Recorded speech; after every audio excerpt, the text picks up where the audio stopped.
What's good, guys, and welcome to the Day 11 World Cup summary.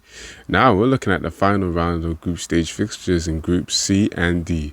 Now, Group C, Poland, Argentina, Saudi Arabia, Mexico is how it looked before the round of fixtures that will play today. And looking at the two fixtures, Poland, Argentina, and Saudi Arabia, Mexico, you could maybe predict a potential picture to how this could end, depending on where you're from, of course. We all have our feelings and ideas. But maybe the consensus would have went with an Argentina victory and their recovery would continue after the opening day tragedy, you can call it. And then for Saudi, Mexico, this one was a lot more harder to tell. Mexico, of course, drew the opening game against Poland when they maybe should have won. And then Saudi Arabia has shocked basically everyone, beating Argentina in the opening game and then following it up with an amazing performance again against Poland, but they lost 2-0 despite this. Now, in the two games themselves, let's talk about Poland-Argentina first. Poland literally came to the game knowing that they were top and knowing that they were in a favourable position. You know, and when watching the game, you can tell they knew that. And they came to this Argentina match willing to park the bus, put 9 players behind the ball, and just tide over the storm and just wait for the game to end. Now, Argentina, of course, had other ideas. They have designs on winning the group. That's what they're here to do. Remember, they're one of the favourites. Despite the opening day tragedy, you can't opening game tragedy. You can't use that as a reason to completely pull them out, because as we saw in the Mexico game, although they weren't brilliant, they were able to manufacture 2 moments of brilliance, one from the obvious candidate Lionel Messi and one from a slightly less obvious candidate in Enzo Fernandez, who was brilliantly talented in his own right. In this game, Argentina probably looked the best they've been all tournament. The first half and the second half, they controlled their game throughout and got pretty much better as the game went on.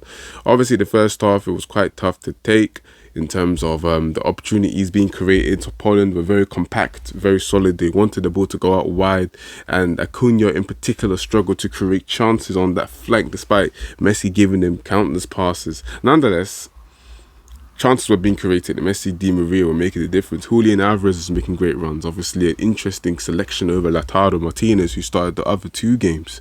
And De Paul looked almost like himself again, ticking over the midfield with Enzo Fernandez. Nonetheless, in the second half is when they started to take a step ahead. Obviously, Alexis McAllister, the third midfielder in that 4-3-3 system they played, scored the goal. Got a bit fortunate.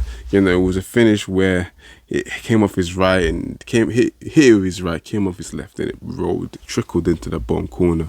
Very, very favourable strike, you know, but they will take it. And that game, from that point onwards, the game opened up. Poland was still playing the same way, knowing that, you know, Mexico would have to manufacture something quite magical in the Saudi Arabia game to actually make it past them and over them. And then Argentina got the second goal, Julian Alvarez. You know, that's when the worry started to increase. Maybe then when Poland started to push up a little bit and thought, okay, we can't let them score another. Especially as they probably got caught wind of the fact that Mexico scored 2 goals in a match against Saudi Arabia.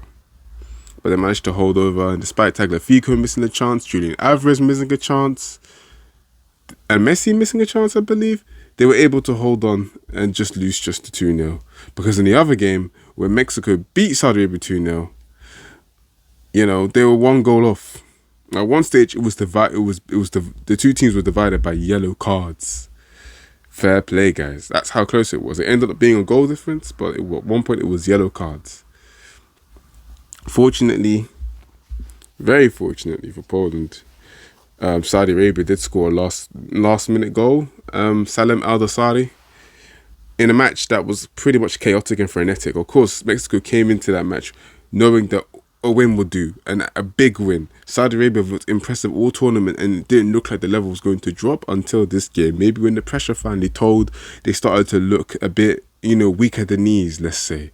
And their performance in that game wasn't matching up to the standards they put in the other 2 games, despite the second game being a bit more wobbly defensively. That carried on to this game. Mexico couldn't get a goal in the first half, but they managed to score 2 in the second half, including a ridiculous free kick from Luis Chavez, by the way, who almost repeated the trick again later on in the match, only for the keeper Alois to make a superb save. And then they scored 2 offside goals, one from Irving Chucky Lozano, and I believe another goal for Uriel Antuna. But both these goals were ruled out before Aldasari broke Mexican hearts and completely ended their chances of making it to the next round with a goal in the dying embers of the game. You know, before that, Mexico only needed one more goal, and obviously they thought they had it with the Lozano and Tuna strikes, but it wasn't to be. So the final group standings for Group C stands like this: Argentina go through in first place, and Poland just about followed them through the skin of their teeth in second place. Mexico tied on points in third, and Saudi Arabia, surprisingly, despite beating Argentina in the opening game, finished fourth. Funnily enough, you could say that Poland were probably the worst performing team in that group, and yet found a way to finish second, and Lewandowski could be pretty pleased about that. But it now means that they have a date against the French. Yeah. They got a fixture against France next up. So we'll see how they go. But they have to play a lot better than they've been playing in these group stages so far. Because even in the Saudi Arabia game, which is the only game they've won so far, they did not look magnificent. Let's be honest. They were outplayed by the Saudis. So we expect to see a high increase in level. Moving on, though, to Group D. That's obviously France's group. But obviously, France already qualified before this, hence why the lineup against Tunisia was so disjointed. Like Camavinga left back, Axel Desarcy right back, Guendouzi right wing. It was a very disjointed team, and it looked like they were a disjointed team from the outset. And it was no surprise they fell to 1-0 loss against Tunisia with a brilliant Rabi Kazri individual goal, because you could say that Tunisia probably deserved to win the game based on the amount of play. Obviously, when France decided, okay, we can't lose, let's try to win this game by putting on Mbappe, Griezmann, Dembele, Griezmann, it was too late. Griezmann actually put the ball in the net, but it was ruled out via VAR for an offside. So France, they already qualified, so I'm not sure they're too fussed by this defeat, but it does slow down momentum a bit. Now for the other game in the group, Denmark-Australia. This game had a lot more at stake to it for both teams.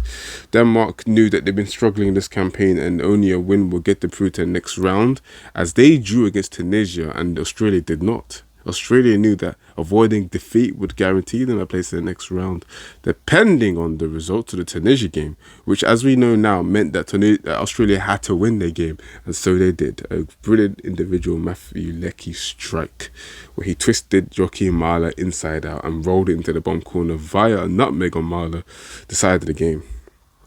And that was enough for Australia to finish in second place behind France and make it to the next round, where they will play against Argentina. Yeah, man. I don't know what else to say apart from that. That's Group D done. That's Group C done. And that's the episode done. See you guys tomorrow in the next episode.